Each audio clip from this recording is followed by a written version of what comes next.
ఓం శ్రీ గురుభ్యో నమః. భగవత్ తత్వ జిజ్ఞాసులందరికీ హృదయపూర్వక నమస్కారాలు. ఈరోజు మనం ఆత్మ ప్రదక్షిణ యొక్క అంతరార్థాన్ని విశ్లేషణ చేద్దాం. పూజ చేసే సమయంలో షోడశ ఉపచారాలలో చిట్ట చివరిది ఆత్మ ప్రదక్షిణ. ఆత్మ ప్రదక్షిణ చేస్తూ భగవంతునికి నమస్కరిస్తాం. అంటే మన చుట్టూ మనం తిరిగి భగవంతునికి గాని గురువు గాని నమస్కరిస్తాం. యాని కానిచ పాపాని జన్మాంతర కృతానిచ తాని తాని ప్రణశ్యంతి ప్రదక్షిణం పదే పదే అని. అంటే ముందు చేసిన పాపాలు, ఇప్పుడు చేస్తున్న పాపాలు ఇవన్నీ నశించునుగాక, ప్రణశ్యంతి నశించునుగాక, జన్మాంతర కృతాన్యాన్ని జన్మ జన్మలుగా వచ్చిన అటువంటి పాపాలు, అంటే జన్మ ఉంది అంటే కర్మలు ఉంటాయి, కర్మలు చేసినటువంటి కర్మ ఫలితాలు అవన్నీ నశించాలి అని ప్రదక్షిణ చేస్తూ మనము భగవంతునికి ఆత్మ ప్రదక్షిణ చేస్తాం. మరి 3 చుట్లు ప్రదక్షిణ చేసినంత మాత్రాన మనకు పాపాలు పోతాయా?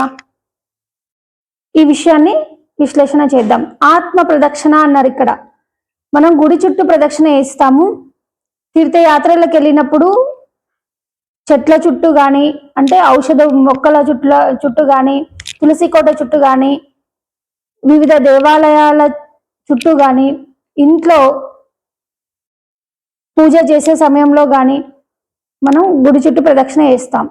మరి ఇంట్లో వ్రతాలు చేసేటప్పుడు మన చుట్టూ మనం తిరుగుతాం, ఆత్మ ప్రదక్షిణ చేస్తాం. తన చుట్టూ తాను తిరుగుతాం. మన చుట్టూ మనం తిరగడం ఆత్మ ప్రదక్షిణ. మరి మన చుట్టూ మనం ఎందుకు తిరగాలి?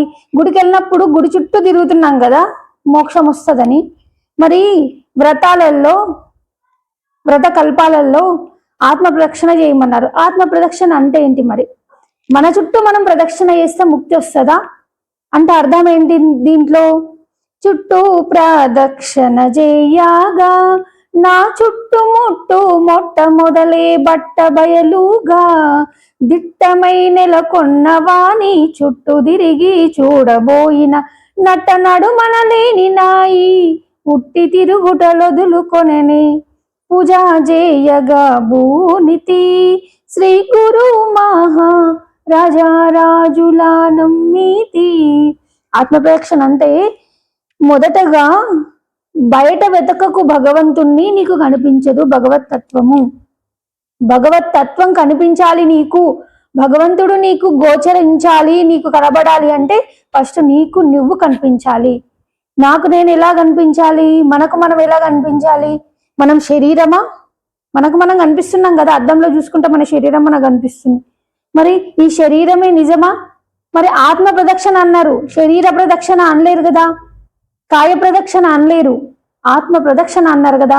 మరి ఆత్మ ప్రదక్షిణ ఎలా చేయాలి అంటే, ఈ శరీరం లోపల అశరీర తత్వమైన ఆత్మ ఉంది. ఈ శరీరం కదలాలన్నా, మాట్లాడాలన్నా, ఏదైనా కార్యం చేయాలన్నా, ఏదైనా చూడాలన్నా, ఈ ప్రపంచాన్ని వీక్షించాలన్నా ఆత్మ ఉండి తీరాలి. కాబట్టి ఆత్మ సమక్షంలోనే, ఈ సాక్షి సమక్షంలోనే మనం ఈ ప్రపంచంలో ఉంటున్నాం, ప్రపంచాన్ని చూస్తున్నాం, ఈ మాయలోనే ఉంటున్నాం. కాబట్టి ఈ ఆత్మని అంతర్ముఖమై, ఈ శరీరం లోపల ఉన్న ఆత్మని అంతర్ముఖమై ఎప్పుడైతే మనం ఆత్మని అనుభవిస్తామో, ఆత్మ దర్శనం మనకు ఎప్పుడు జరుగుతుందో అప్పుడు ఆత్మ ప్రదక్షిణ అయినట్టు. అంటే మనం లోపల మనల్ని తెలుసుకోవడం. నేను శరీరాన్ని కాదు, శరీరంలో ఉన్న అశరీర తత్వమే ఆత్మ అని తెలుసుకున్నడమే ఆత్మస్థితి, ఆత్మ జ్ఞానము, ఆత్మ దర్శనము అంటాం, జ్ఞానోద్భవము కూడా అంటాం.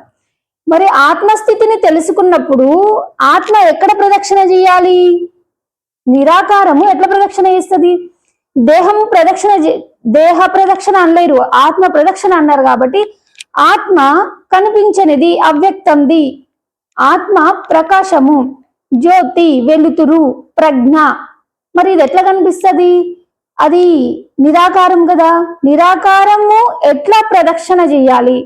ఆత్మ ప్రదక్షిణ అన్నారు. ఈ నిరాకారమైన ఆత్మ ఏ విధంగా ప్రదక్షిణ చేయాలి అంటే, వెష్టిగా ఈ శరీరం లోపల వెష్టి రూపకంగా ఉన్న ఈ ఆత్మ సర్వత్రా చుట్టూ ప్రదక్షిణ చేయగా నా చుట్టూ ముట్టై మొట్టమొదలై బట్టబయలుగా. అంటే ఈ వెష్టి ఆత్మ ఈ శరీరం లోపల ఉన్న ఆత్మ, మమాత్మ భూతాత్మ, అన్ని శరీరాల లోపల ఉన్న ఆత్మ, ఇవన్నీ వెష్టి రూపము, ఇదంతా అఖండంగా బయలై ఉన్నది.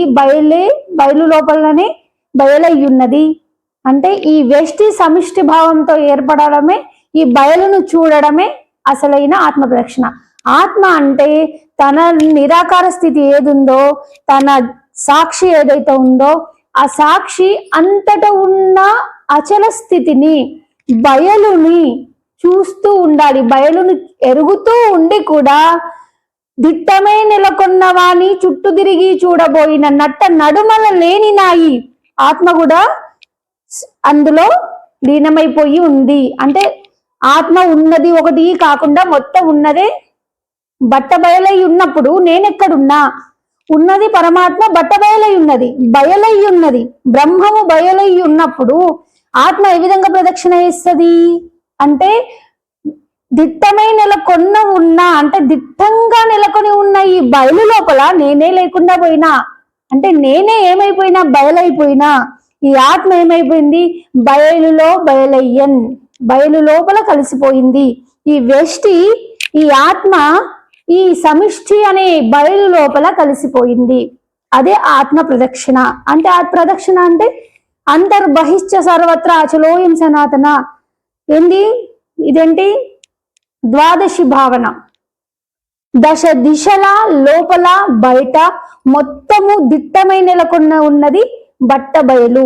ఆ బట్ట బయలు లోపలనే ఉన్నాం కాబట్టి, ఇంకోటి అన్యంగా ఇంకోటి లేదు కాబట్టి నేనే లేకుండా పోయినా, నేను లేకుండా పోయినప్పుడు ఏముంది? కేవలం బ్రహ్మమే ఉంది.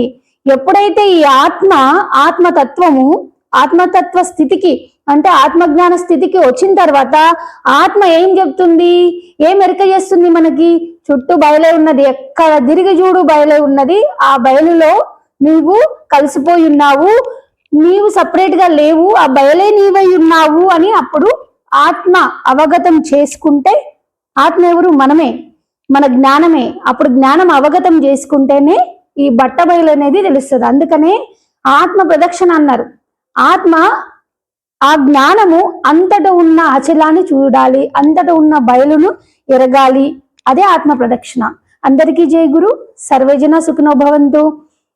ఆత్మ ప్రదక్షిణ చేయండి. నిత్యం చచ్చేదాకా, నిద్ర వచ్చేదాకా ఆత్మ ప్రదక్షిణనే చేస్తుండాలి. ఆత్మ ప్రదక్షిణ అంటే ఈ జ్ఞానము, ఈ ప్రజ్ఞానము అంతటా ఉన్న బయలు ఉన్న బ్రహ్మాన్ని చూస్తూ ఈ నామరూపాలను మెల్లిమెల్లిగా తగ్గించుకుంటూ, ఈ సృష్టి భావాన్ని, మాయను మెల్లిమెల్లిగా తగ్గించుకుంటూ, వ్యామోహాలను తగ్గించుకుంటూ, ఉన్నది బయలే అని ఆ బయలుని గుర్తెరుగుతూ ఉండడమే అసలైన ఆత్మ ప్రదక్షిణ. కాబట్టి అందరూ గురువును ఆశ్రయించండి, సాధన చేయండి, ఆత్మస్థితిని పొందండి. ఆత్మ కేవలాత్మ స్థితి అయిన స్థితికి ఎదిగిన తర్వాత, ఆత్మస్థితి తెలుసుకున్న తర్వాత ఉన్నది కేవలం బట్ట బయలై ఉన్నది, బయలై ఉన్నది. ఆత్మ తనకు తాను స్వతసిద్ధంగా ఏర్పరచుకున్నది. మాయ అంతా, సృష్టి అంతా ఆత్మ సృష్టించబడింది, ఆత్మచే సృష్టించబడింది. ఇది ఏది లేదు. ఆ ఆత్మే తన స్వరూపాన్ని, నిజస్థితిని తెలుసుకొని ఆ నిజస్థితినే బట్టబయలు లోపల ఉంచితే, ఆ బట్టబయలే తానయ్యని ఎరిగితే అదే అచలము. అందుకనే అచలంగా ఉండాలి. అంటే అంతటా ఉన్న అచలము గనుగొని సంతసముందవే ఓ మనస. అంతటా అచలమే ఉంది. అచలము అంటే అంతటా బయలై ఉన్నది, బయలే ఉన్నది, బయలే పరబ్రహ్మము, బయలే బ్రహ్మము. బయలు తెలియవలరా, బయలు గలియవలరా, బయలులోన నిర్భయుడై ఉండవలే అని తెలుసుకుంటూ నిత్యం బయలునే ఆస్వాదిస్తూ బయలులోనే ఉంటూ తరిస్తూ ఉండాలి. గురువుని ఆశ్రయించండి, జ్ఞానాన్ని పొందండి, సాధన చేయండి. సాధన మరవకండి. సాధన చేస్తేనే, సాధన సంపత్తి కలిగితేనే మనకు ముముక్షత్వం వస్తుంది.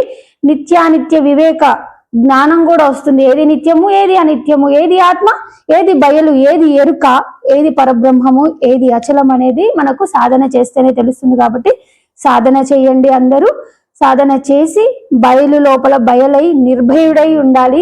మరణానికి భయపడకుండా నిర్భయులై, బయలై మనం ఉన్నది కేవలం బ్రహ్మమే, బయలై ఉన్నాం, అచల తత్వమే మనం. కాబట్టి నిర్భయులమై వెలుగొందాలని ఆకాంక్షిస్తూ అందరికీ మరో జై గురు సద్గురవే నమః. సర్వే జన సుఖినో భవంతు.